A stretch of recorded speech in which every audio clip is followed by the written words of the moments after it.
while people are still coming in, I'll introduce myself. My name's Dale Hitt. I'm the Director of Strategic Market Development at Xilinx, and I'll be moderating the fundamentals track today. And it's my pleasure to introduce Dr. Arunesh Roy. He's a system architect leading the Advanced Radar Algorithms group at NXP Semiconductors. And he's focused on high-resolution radar algorithms, radar sensors for ADAS and autonomous driving. And had an interesting talk with Arunesh before the meeting, and looking forward to hearing him talk about how radar isn't pixels for us guys who do computer vision. So, Arunesh?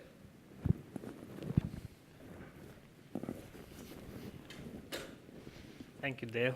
Good morning, everyone. So my name is Arunesh Roy. I'm a systems architect at NXP. I lead a small team of engineers looking at algorithms and system requirements that will enable radars for the next generation of radars for autonomous driving. So I'd like to just go over the agenda first.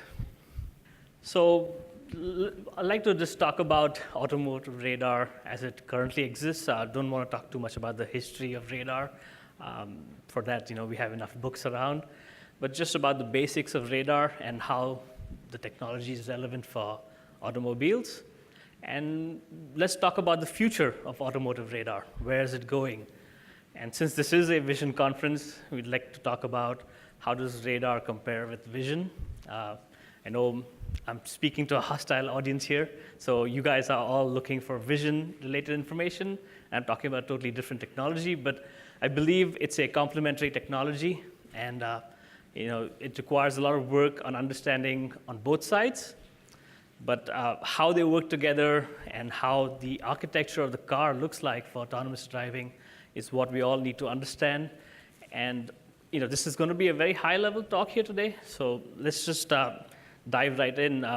Self-driving cars, we know it's the hot buzz right now. It's not a new idea, though, right? We've been talking about it for many years. It's just that today technology is coming closer to that reality of actually having a self-driving car where it can go anywhere, anytime, anyhow, no matter what the weather is. So one of the technologies that's used in cars today is the automotive radar. And I'd like to just go over what that technology is and how it's relevant to autonomous driving and not in its current format. So what is a radar? It's a very simple idea. You transmit a radio frequency signal towards a target. Some of that energy bounces off that target and comes back. And by receiving the return signal and measuring the time delay between the transmit and receive signal, you're able to determine the target's range information. Right, a very simple concept. It's an active sensor. You are actively illuminating the scene. That gives you some advantages. So perhaps weather.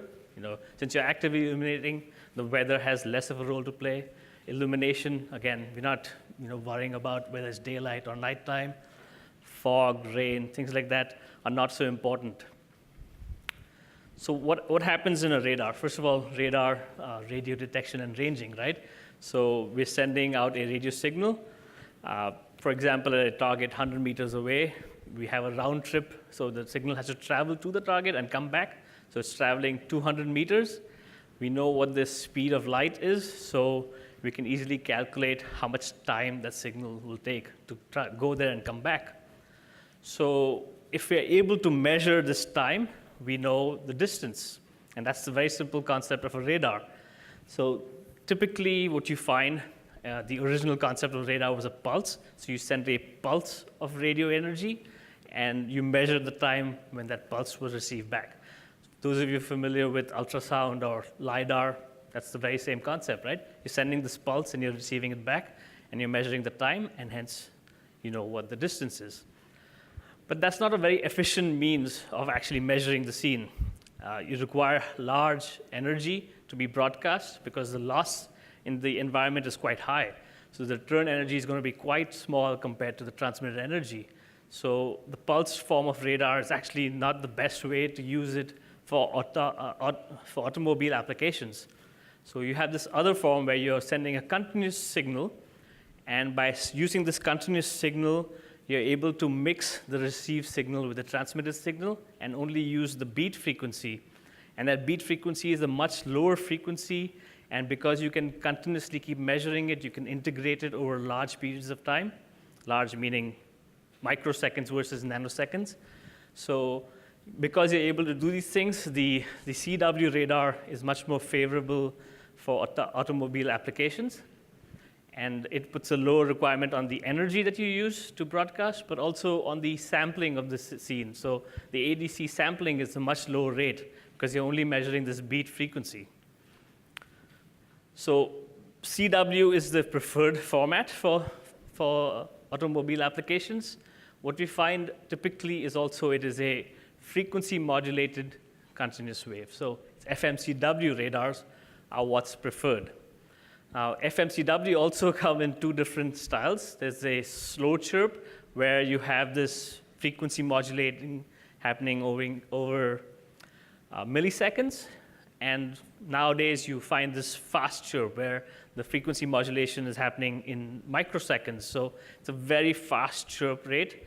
It's almost, coming closer to the pulsed format. So it's a very fast modulation. And because you're modulating that fast, you're able to integrate multiple cycles of this modulation, and the target's actually not moving significantly, so you can measure the phase of the signal as well. Typically, FMCW radars, when they started out in cars, they were at 24 gigahertz. But what we're finding is, as time is progressing, the 24 gigahertz is going down in its take rate, and the 77 gigahertz is becoming more popular. Part of it is driven by regulations. So many countries are adopting larger bandwidths that are available at 77 gigahertz. So recently, the 79 gigahertz, which we're calling 79 because we want to indicate that there's larger bandwidth available. It's the same 77 to 81 gigahertz that's available, but larger bandwidth gives you more capabilities for the radar. So the 24 gigahertz is being actually phased out in many countries, or the bandwidths are being limited, the output powers are being limited. So for example, Japan has a regulation that tells you how much output power you can put out at 24 gigahertz and at 77 gigahertz and at 79 gigahertz. And the industry is moving towards making this uniformly standard. So all countries are trying to say that, hey, 77 gigahertz is the preferred band for cars, and we want to make it available only for cars, so there's less chances of interference with other applications. And 24 gigahertz is more for other applications, and it's an unlicensed band, so you don't need to have a license to operate, but you could have any application in that band. Some countries have gone as far as to say that 77 gigahertz is only for cars. In other countries, it's preferred for cars, and you may have other applications still working in that band. Automotive radars also have a very particular nomenclature for how they define the capabilities of the radar. So anything less than 60 meters, we call them short-range radars. Something that works 0 to 150 meters, we call them mid-range radar. And then above 150 meters is a long-range radar.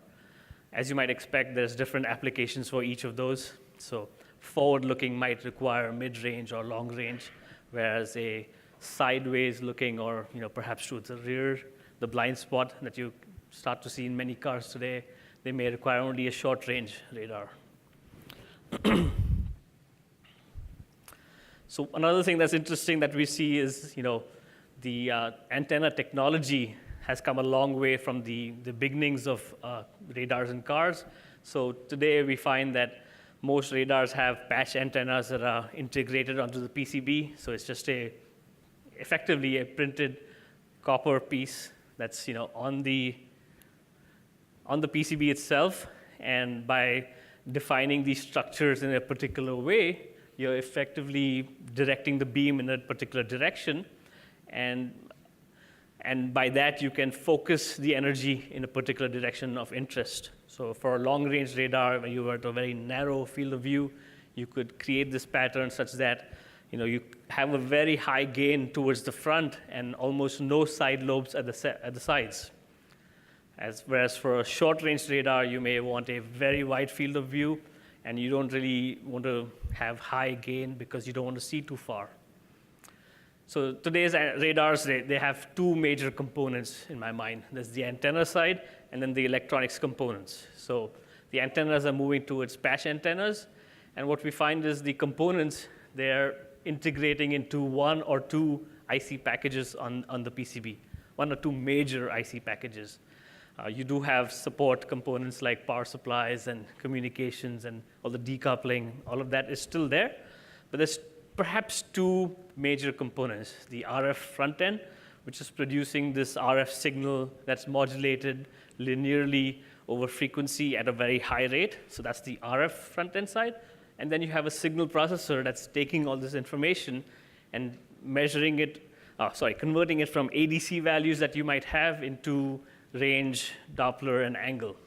So those are the two major components. We also have some examples where you have just one component, so everything is fully integrated. And what's interesting is as these levels of integration get more and more broad, so perhaps you may eventually end up with just one IC that does everything. I'm not so sure if that's the best way to do it because you lose the flexibility of such a system, right? If you have 3 or 4 major components, I can choose how many of each I want in a system and optimize it for cost. Whereas if I have only one component, I lose the flexibility of using multiple of them together. So depending on the use case, you may have 1 or 2 packages, but because of this reduction in complexity, what we see is this cost, from the first generation radar that came out in the 2000s in cars, it was a $1,000 component. It's becoming now a commodity almost, $50 or less. And probably, as millions and millions more get produced, they may even go to where ultrasonic is today. I don't know. So what is the radar used for today in cars? What you have in production? This thing is very loose. I think I lost the laser pointer. So what you have today is ACC. So you may have seen your car with ACC capabilities where you're driving on a highway and the system allows you to just set a speed and forget about it, and it automatically monitors the car in front of you. And if the car gets closer to you, it reduces your own speed so that you don't crash into it. What you need for such a system, you think about highway speeds. So you're traveling fairly fast. You want to have a fairly long-range radar system, so 150 meters and above. You want the ability to measure distance, the speed, and the angle of that target, because you do not want to slow down if the car is in an adjacent lane. So you want to still continue at your own speed if it's in an adjacent lane. If it's far away, again, you don't care to slow down yet, but when you get in closer, you start monitoring that speed. So what you need is a function of tracking these cars. You're monitoring the cars from out at 150 meters or beyond, but when they come in closer to about 50, 60 meters, that's when they become a critical target, and you want to start adapting your speed. In addition, you want some angular resolution to measure exactly where that car is. So today's systems even start talking about MIMO, and MIMO is a big buzzword. It's multiple input, multiple output. So what you're doing is using a combination of transmitters and receivers to increase your resolution capabilities. So that's the biggest use case of a radar today in the car. And in fact, all the NCAP safety ratings of the cars are heavily dependent on this ACC function or AEB function. You have other applications like blind spot detection. That's more a convenience feature. I'm too lazy to look behind me, so I just peek at my mirror or at the side of the corner of the car, and if the light pops up, I don't change lanes, right? So it's just a convenience feature, but it's starting to become more and more important to have that feature. So what you see is short-range radar, 40, 50 meters, and all you need to know is the space next to me open, or is it occupied by a car? That's essentially all I need to know. Ultrasonic sensors, of could possibly do this, but you're starting to push on the limits of the sensor. When you start talking about going beyond 40, 50 meters, I think it's quite difficult to do with ultrasonic. Other applications, so coming in 2020 and beyond for NCAP, you see that you have emergency braking, junction assist, cross-traffic assist, and these kind of applications are where radar will play a critical role. So that's what radar does today in cars. But what can it do for autonomous driving, right? Well, radar is an active sensor. We established that. It gives you direct measurement of range, azimuth elevation, so 3D space, as well as this Doppler, the velocity. It's a direct measurement. So you have an interesting sensor here which is able to tell you the velocity of each target in the scene. And that's very useful when you think about autonomous driving, because what I want to know is where are all the objects that are moving in front of me and where are they going? And where are they going is the part that the Doppler is telling me. So a radar could be a very useful sensor for autonomous driving.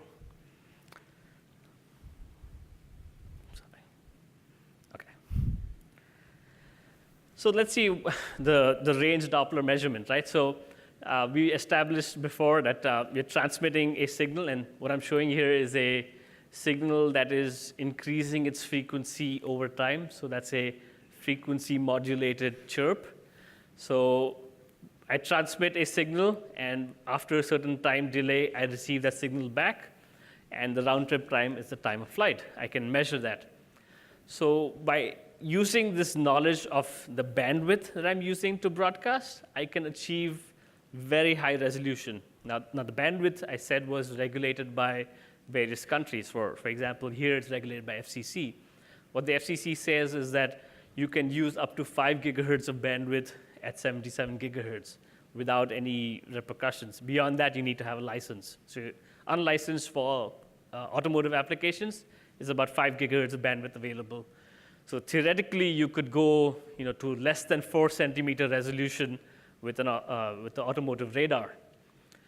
But when you start talking about seeing long range, 200 meters, you probably don't want to see 4 centimeter resolution. At 200 meters, a human could probably see 5 meters resolution.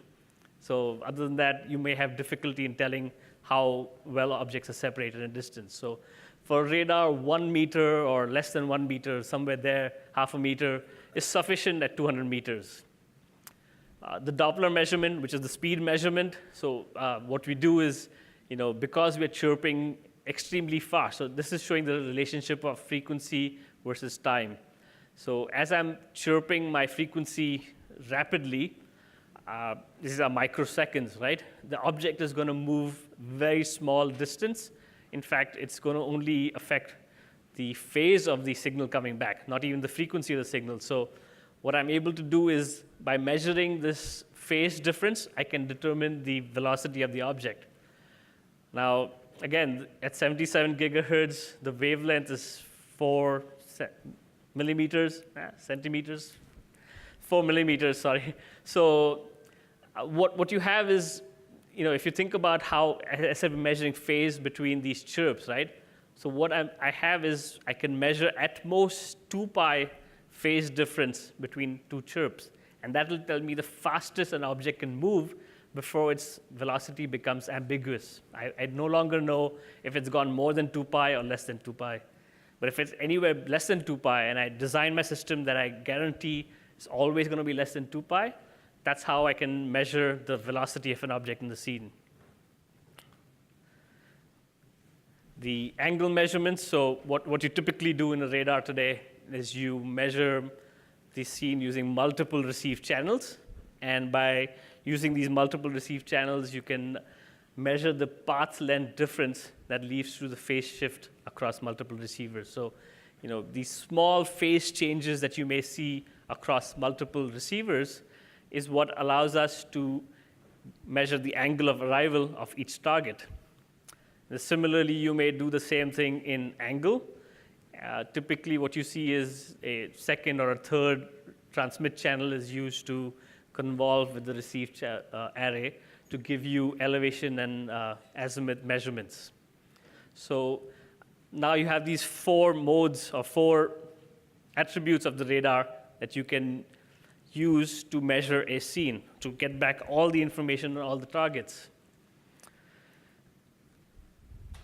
So, I'm sorry, is this the countdown time? Okay. So today's radars, what you have is, the ability to measure range and Doppler, and as the system cost is going down, we're finding that more and more radars are getting attached to cars, and more cars are getting radars. So you may very soon have at least 100% attach rate in all cars and more than one radar in all these cars. However, resolution in the radar is very poor today. We only use 4 or 8 receive channels. And also the size of the radar compared to a camera or ultrasonic is pretty large. So this leads us to having to trade off certain things. And one of the things that the benefit of the radar giving us Doppler is lost because you're having to deal with this thermal management issue. So as I put more and more receivers to get me better resolution, I start to having to think about how do I cool it down enough. Also, as I add more receivers, the module gets larger and larger, and now I have limited space on the car, in the bumper perhaps, of where I can attach this radar. So it's not coming for free. There's a lot of considerations going into how I can use this radar for ADAS applications. However, when you start talking about autonomous driving, the name of the game is high resolution. So what we want is obstacle detection at larger and larger ranges with finer and finer resolution. So you're talking about seeing a brick out at 300 meters. That means you want a very high angular resolution. Size is not so much of a constraint. Talking about autonomous driving, some of the sensors can get fairly large. What we find, though, is by optimizing the system for one dimension, you may have to trade off another. So if I start adding 64 receive channels, well, my processing power has to go 16 times or 32 times more than what it's today. And therefore, I need to think about how I'm going to cool this processor, or what is the size of this processor even. Today, it's capable of processing 4 or 8 receivers. Tomorrow, I want 64. So we perhaps have to think about it differently, where you have multiple radars doing different things. You may have a long-range sensor, a short-range sensor, a mid-range sensor in different parts of the car doing different things. So as I mentioned earlier, we're using multiple receive channels to increase the resolution. So a typical system might look like having one or more transmitters, multiple receivers, and by combining all this information in a processor, I'm able to improve the resolution of the system. What we find today is that a typical radar may be able to do about 2-degree resolution and still be cost competitive and thermally competitive, where you don't have to worry about active cooling. That is possible today. So just a quick overview of what a processor or a radar module might look like. This is the transmit receive I was talking about. So you have the measurement conditioning before it's even processed further. But once you have the ADC measuring the output from the multiple receive, you have a series of FFTs, fast Fourier transforms, that transform this data from time domain to range, Doppler, and angle. And perhaps, if to be useful in an application, you may add extra functions like detection of the signal of the targets, maybe some interpolation to refine the accuracy, and you may do some directional arrival or even super resolution, where you try and do better than what the natural resolution of the system might be. And finally, there may be a tracking mode, but tracking is more thought of as a ADAS function, where it's a single function. For autonomous driving, perhaps you don't need to do tracking, and the tracking may be the global track from all the sensors. So just to give you an idea of what a high-resolution radar might look like. So I have 2 examples I found on the internet or from conferences, perhaps. You can see the resolution of the sensor. I think you were asking me earlier what it might look like. So you may, on the right, you can see that this is the bird's eye view of a high-resolution radar. it's showing the scene and it's mapping out everything around it with each object having not only its range and angle, but also its velocity. So directly I can separate out each car or each target by its velocity. I instantly have a separation or classification of objects based on their velocities. So how does the comparison between what's required for ADAS and how does it compare to autonomous driving? What you find is the NCAP scenario definitions are leading us towards the path of autonomous driving. So you have automatic emergency braking, vulnerable users. All of these are being defined in time, and they're being made standard so that they act as standard features available on the radar that enable autonomous driving. Now, add to that the high-resolution capability that I'm mentioning. I think we are coming to a sensor that will allow us to disambiguate scenarios. So I have an example here. This is from MIT Press Review, I think, where you see this car has a decal, I guess, I don't know what you call this, but it has a bicyclist and a person on there. And depending on just the camera sensor would be quite dangerous because it would be fooled into thinking there's a person on a bicycle in the path. So it's actually just a car, right? You may find other examples of this for LiDAR as well. So the point here is that single sensor dependence is dangerous and it lacks redundancy. Multiple sensors are the way to go. And I believe that vision and radar can act as complementary sensors and allow us to do things, complement each other, where both sensors have been adopted by the industry, and we are able to do better resolution using one sensor and perhaps all-weather capability using others. I believe cameras can do much better in weather today anyway, and similarly, radar is going to do much better in resolution in the coming months and years. I think I'm out of time here. I had a few more slides, but I probably should save them. So if you have some questions, perhaps we can chat after this session. The NXP has a booth in the exhibition room, so maybe we can catch up there. I think we'd save some time here for questions. Yeah, let's give it up to Arunesh. So if you have questions, please walk to the mic there, and we'll take questions there. And while we're waiting for people to assemble, I have one.